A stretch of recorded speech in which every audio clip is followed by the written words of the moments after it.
কারীমের সূরা আনফাল এর 2 নম্বর আয়াতে কারিমার ভিতরে আল্লাহ তাআলা বলেন, ইন্নামাল মুমিনুনা আল্লাযীনা ইযা যুকিরাল্লাহ,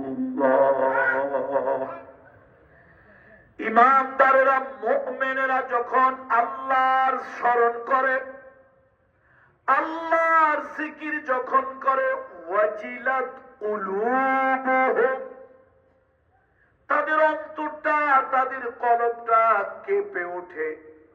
কোথাও যদি আঘাত করেন, বাড়ি মারেন, কোথাও যদি ঝড়ের আঘাত হয়, পানির আঘাত হয়, ওইটা যেরকম কেঁপে ওঠে, ভূমিকম্প হলে যেমন কেঁপে ওঠে, আল্লাহ তাআলা কোরআনুল কারীমের ভিতরে বলেন, সূরা আনফালের 2 নম্বর আয়াতে কারিমার ভিতরে আল্লাহ বলেন,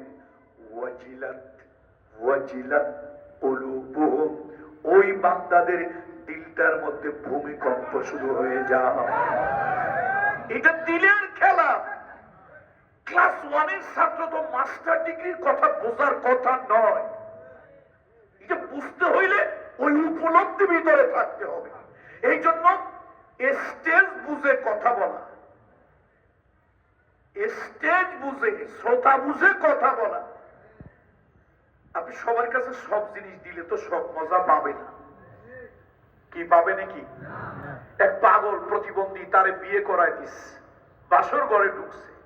আচ্ছা, ও প্রতিবন্ধী, ও তো মানসিক প্রতিবন্ধী। এই নাবালক, এই মাসুম, তার চিন্তা হয় নাই, দিলের মধ্যে এস আর প্রেম আসে নাই, ওরে বাসর ঘরে দিলেই কি আর আরেক জায়গায় দিলে কি ওর কোনো অনুভূতি আছে? তো বুঝতে হবে, বোঝার মতো জ্ঞান লাগবে। এটা একটা ভিন্ন জগৎ। আমি আবারই বলেছি, এটা হলো একটা ভিন্ন জগৎ। আপনাকে জগৎ বুঝে বিচরণ করতে হবে, জগৎ বুঝে কথা বলতে হবে। ইন্নামাল মুমিনুনা আল্লাযীনা ইযা যুকিরাল্লাহ ওয়াজিলাত কুলুবুহুম, এই ঈমানদারেরা আল্লাহ নিয়ে যখন চিন্তা করে, ফিকির করে, আল্লাহর নূরের দরিয়ায় যখন হাবুডুবু খায়, আল্লাহর মুহাব্বতের দরিয়ায় যখন হাবুডুবু খায়, সাধারণ জ্ঞান আর তাদের থাকে না। রাসূল আকরাম সাল্লাল্লাহু আলাইহি ওয়াসাল্লাম বসে আছে, রাসূল আকরাম সাল্লাল্লাহু আলাইহি ওয়াসাল্লাম বসে আছে, সামনে দিয়ে যাচ্ছে আম্মা জান আয়েশা সিদ্দিকা, তার সবথেকে ভালোবাসার প্রিয়তমা, প্রিয়সী মা খাদিজার পরে যার প্রতি তার দুর্বলতা, সেই ভালোবাসার নারী হেঁটে যাচ্ছে হুজুর আকরাম সাল্লাল্লাহু আলাইহি ওয়াসাল্লামের সামনে। নবী জিজ্ঞেস করছেন, মান আনতা?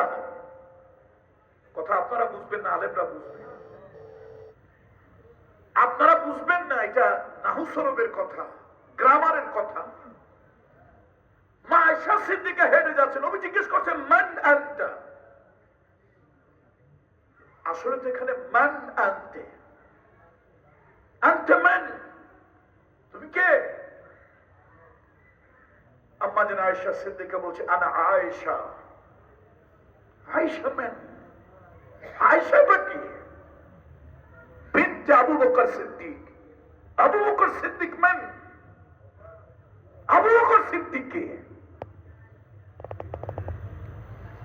আম্মা জান আয়েশার মনের মধ্যে একটু বয়স কম, তো বয়স তো কম, স্বামীর প্রতি একটু অভিমান হয়েছে, রাগ না, কি হয়েছে? হ্যাঁ, আমি কি পুরুষ ছেলে? মান আনতা?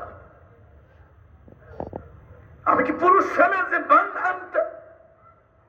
আবার বললাম, আমি পরিচয় দিলেন আয়েশা। মান? আয়েশাটা কি? আল্লাহ, অনেকক্ষণ চলে গেছে স্বামী স্ত্রীর ভালোবাসা, মহাব্বত। মাঝে মাঝে একটু অভিমান না হইলে মহাব্বতটা গাঢ় হয় না, মাঝে মাঝে অভিমান না হইলে প্রেমটা গাঢ় হয় না। নবী ডাকছে হুমায়রাকে, কাছে আসে না, কি হইছে? কথা কয় না, একটু আদর যত্ন করে রাগ ভাঙাছে। হ্যাঁ, এখন তো আয়েশার খুব দরকার, এখন তো আয়েশার খুব দরকার। জিজ্ঞেস করছিলেন, আমি কি পুরুষ? বলেন, মান আনতা? কথা বললাম, পরিচয় দিলাম, আমারে চেনেন না, বাবারে চিনেন না। নবীজি বুঝছে হেড অফিস গরম হওয়ার কারণটা কি? নবীজি বুঝছে হেড অফিস গরম হওয়ার কারণটা কি। আল্লাহ আল্লাহ নবী বলেন, আয়েশা, ইন্নামাল মুমিনুনা আল্লাযীনা ইযা যুকিরাল্লাহ ওয়াজিলাত কুলুবুহুম। ও আয়েশা, আমি আল্লাহ নিয়া, আল্লাহর সৃষ্টি জগৎ নিয়া, আল্লাহর কুদরত নিয়া আমি একটু চিন্তা গবেষণা করছিলাম। আমি নিজের ভিতরে নিজে হারিয়ে গিয়েছিলাম। আমার অন্তরের ভিতরে নানান প্রকম্প শুরু হয়েছিল। এই জন্য তোমাকে চিনতে পারি নাই, তোমার বাবা আবু বকরকে চিনতে পারি না। আসল